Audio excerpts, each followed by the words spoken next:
Mas tumaas pa ang value ni Clarkson sa free agency, pipirma sa karibal ng Knicks. Tara kwentuhan! Matapos nga ang isang historic championship season sa New York ay free agent na ngayon si Jordan Clarkson mga idol.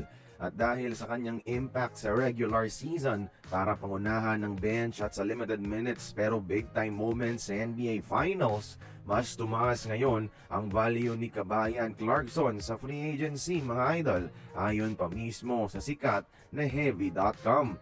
Isang veterano daw si JC na maaasahan pa rin sa scoring off the bench na madaling makuha at mapakinabangan ng di gumagamit ng ganoong kalaking halaga. At may isang team na mga idol na kayang mag-offer kay Jordan Clarkson ng best deal sa free agency ngayon at hindi ito ang New York. Ito pa ang kanilang karibal na Philadelphia 76ers.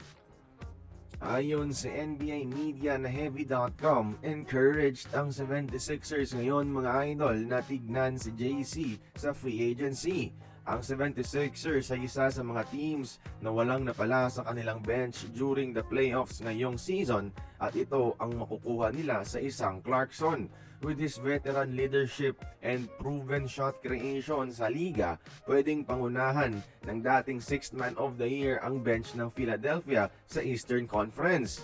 Wala din masyadong kaagaw ang isang Clarkson sa bench rotation ng 76ers kung sakali.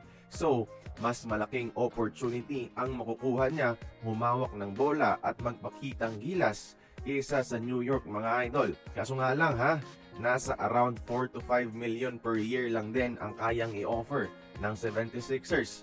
Humigit kumulang 1 million lang sa offer ng Knicks mga idol. Kaya kayo ba? Tingin nyo ba? Bagay kaya si Jordan Clarkson sa Philadelphia o dapat na lang siyang manatili sa New York Knicks? Join the conversation, magkomento lamang sa ibaba.